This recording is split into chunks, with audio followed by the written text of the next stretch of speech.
This is section number 3 for the supply chain management course. This section it has a revision for chapter 4 and 5. As we did in chapter 1 and 3, we will do the same for 4 and 5. This revision includes MCQ and true or false questions. We will answer them together, so let's start by questions of chapter 4. The first question is electronic data interchange, or EDI, provides which of the following? Here, of course, the answer is B. Electronic data interchange provides secure transmission, greater accuracy, and shorter process cycle time for all data. And as we know that an EDI, or an electronic procurement system, allow automatic ordering and reordering based on pre-established reorder points. Question 2. Effectively and efficiently applying technology to the supply management process will, which of the following? Here the answer is D. Effectively and efficiently applying technology to the supply management process will enable electronic funds transfer, which lowers the total cost of doing business. And here, as we know, supply managers now need to stay ahead of technological developments and be able to assess the fit of each new tool with the organization's goals and strategy. Question number 3. Poor internal compliance with the supply process. Here the answer is A. May indicate that internal customers do not trust the process or suppliers. Question number 4. Efficient and effective supply processes are needed because of which of the following? Here the answer is E. All of the above. Efficient and effective supply processes are needed because of the large volume of items and dollar value, severe consequences of poor performance, the potential contribution to organizational objectives, and the need for an audit trial. Expediting is which of the following? Here the answer is C. Expediting may be caused by the buyer or the supplier. And here we need to identify or mention the definition of expediting. Expediting is the process of speeding up production or delivery. And this can be done by pressuring the supplier to meet original delivery promise, or to deliver ahead of schedule, or to do speed up delivery of a delayed order.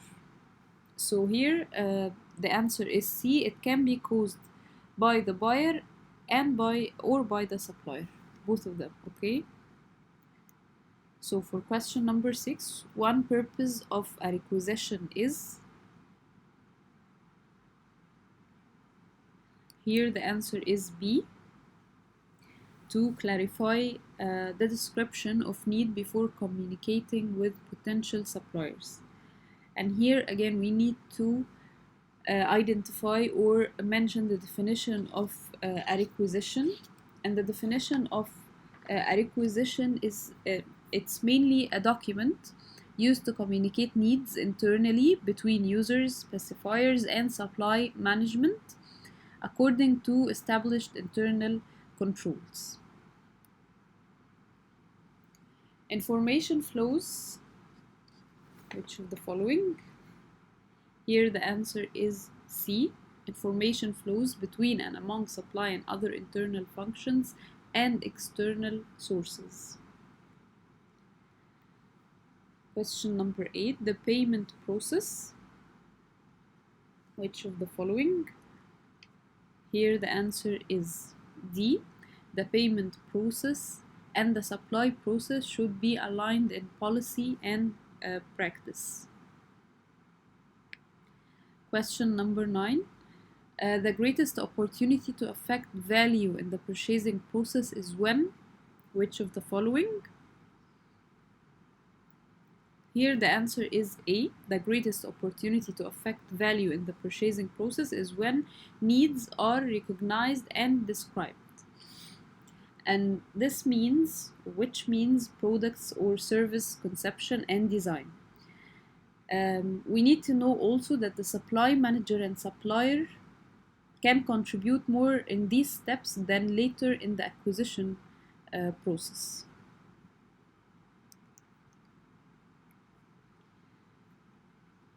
Okay, if the buyer has a clear and unambiguous description or specification and wants to find out which supplier can deliver the best value when and where needed, he or she will typically issue a, and here we have different choices, but the correct answer is A, request for quotation. So here we need to mention the definition or the usage of request for quotation.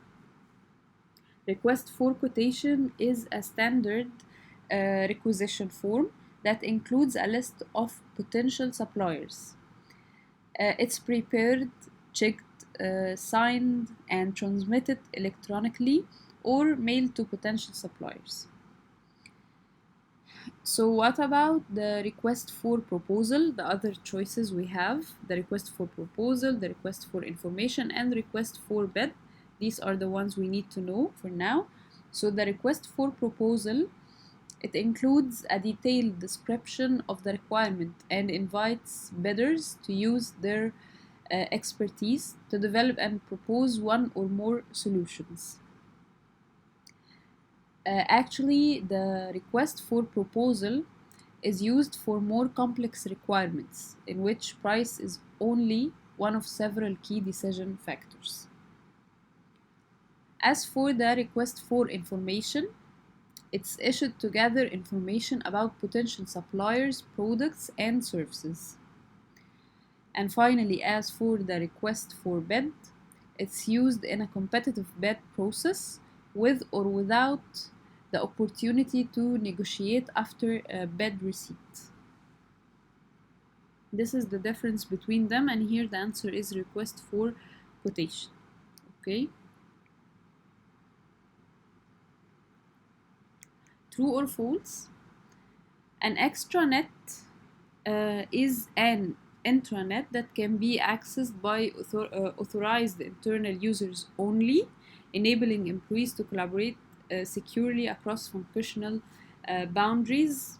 Of course, here the answer is false, and it's false because it's an extranet is a private intranet that's extended to authorized users outside the company, not internal users only. The second question is the application of pressure on a supplier to meet the original delivery promise to deliver ahead of schedule or to speed up delivery of a delayed order is called follow-up. Of course, here the statement is wrong because we mentioned this definition before. It's the definition of not follow-up. It's the definition of expediting. Okay. Question number 3. Small dollar value purchase orders can be efficiently and effectively managed by implementing an e-procurement application. Here it's true. Question number 4. An online catalog is a digitized version of a supplier's catalog that can be customized to include the specific items, prices, and other terms and conditions negotiated by the buyer and seller. Here the statement is as well true. Question number 5. A maverick buyer is a talented member of the supply department whose creativity and innovations have saved the organization large sums of money. Here the statement is false because a maverick buyer or maverick buyers are people within the company who spend company money on the basis of apparent authority. Question number 6. An online reverse auction may result in significant upfront preparation and cost. Here the statement is true. Number 7. The terms and conditions included in a purchase order from a company do not vary from purchase to purchase, no matter what goods or services are being acquired. Of course, here the statement is false because it does varies from purchase to purchase. Question number 8. According to Pareto analysis of annual spend, 70 to 80% of transactions account for 70 to 80% of spend. Of course, here it's false because according to Pareto analysis of annual spend, 70 to 80% of transactions account for 10 to 15% of spend. Question number 9. It is relatively easy to develop a global database to consolidate volumes and sourcing strategy because common technical standards and government regulations exist across countries. Here the statement is false because of course it's not easy to develop a global database because there are technical standards and government regulations. Finally, a process is a set of activities that has a beginning and an end, occurs in a non-specific sequence, and has inputs and outputs. Here, the statement is false because, as we know, it occurs in a specific sequence. Okay, so this is why this statement is false. This is for chapter 4. So let's start with the questions of chapter 5. Supply managers believe they can add the most value to the outsourcing decision by. Here the answer is B.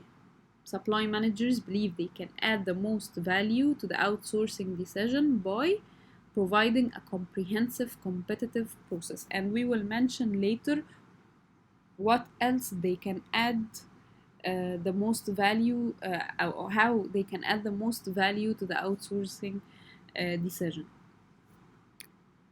Question number 2. Outsourcing is which of the following? Here the answer is D. Outsourcing may reduce or control operating costs, improve focus on core competencies, and gain access to world-class capabilities. Question number 3. In an outsourcing decision, developing and negotiating the outsourcing contract, which of the following? The answer here is E. In an outsourcing decision, developing and negotiating the outsourcing contract is of less strategic importance than identifying opportunities for outsourcing. And here we have to mention that supply managers are heavily involved to add to insourcing and outsourcing decisions in the following ways. They can do this by providing a comprehensive, competitive process, identifying opportunities for insourcing or outsourcing, aiding in selection of sources, identifying potential relationship issues, developing and negotiating the contract, and finally, ongoing monitoring and management of the relationship. So for question number 4, outsourcing of services is, here the answer is D. increasing in volume and scope. Question number 5. Some of the concerns about outsourcing are which of the following?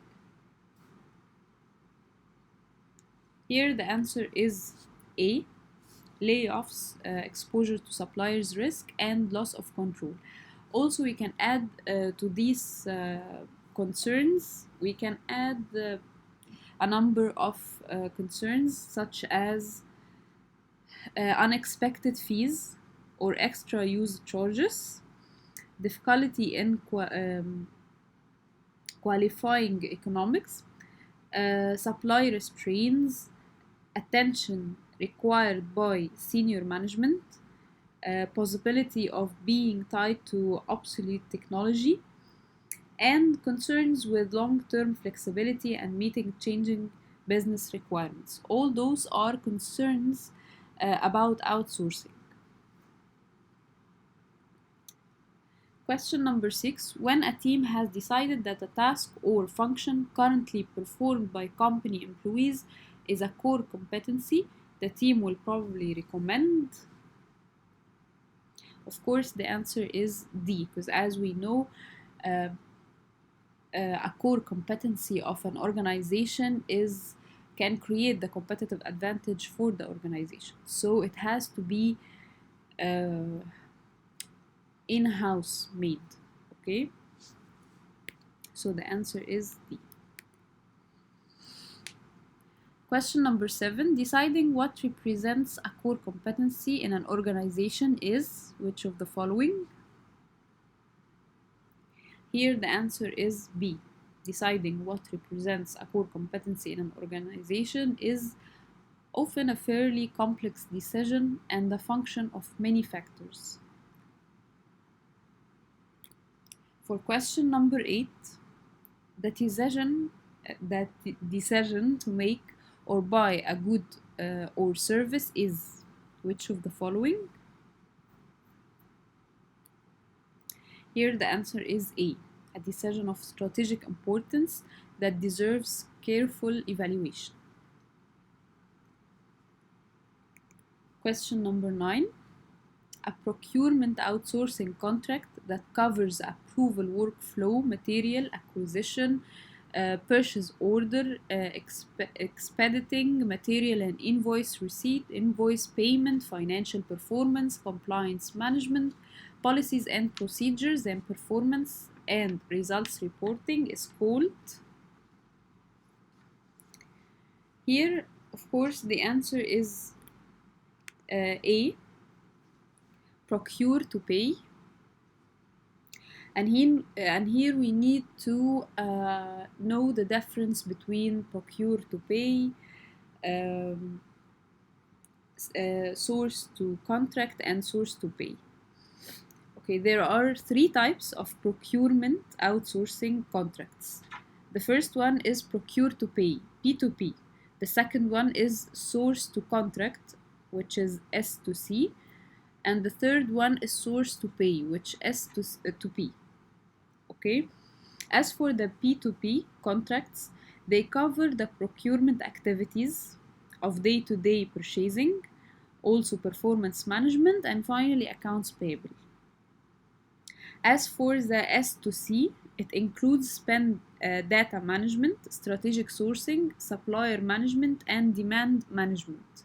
And finally, as for the S2P, it's an end-to-end suite that includes all processes in procure to pay and source to pay. So this is the difference between the 3 types of procurement outsourcing contracts. Now for question number 10, subcontracts can only occur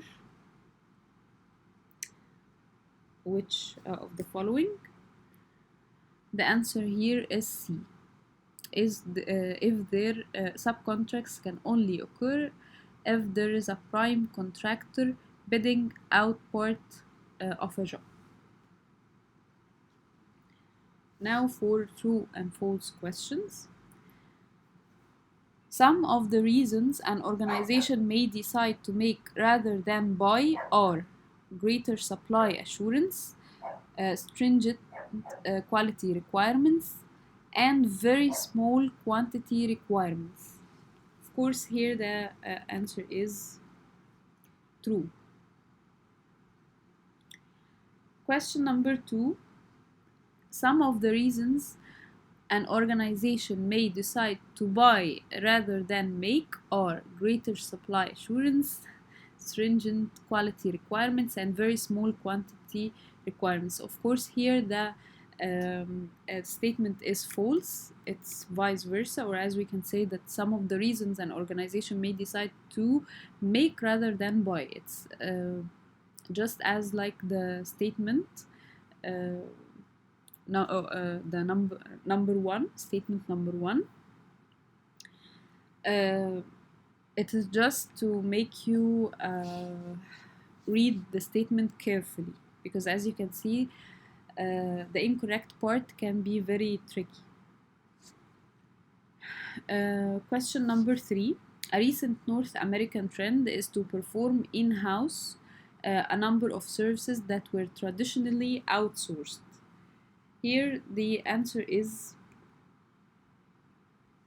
false. And why is it false? Because a recent North American trend is to purchase services that were traditionally performed in-house. So it's vice versa. Okay.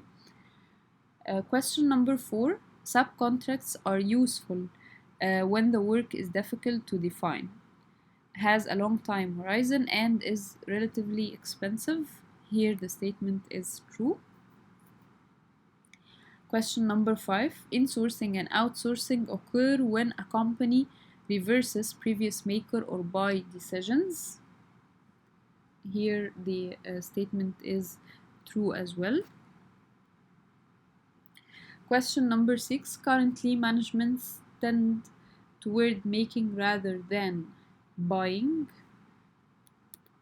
Here the answer is false. It's vice versa. Managements tend toward buying rather than making. For question number 7, outsourcing is prevalent in both the private and public sectors, but for goods only. Again, here the statement is false, because it's for both goods and services, not goods only. Question number 8. Growth in outsourcing in the logistics area can be attributed to growing regulation of transportation companies.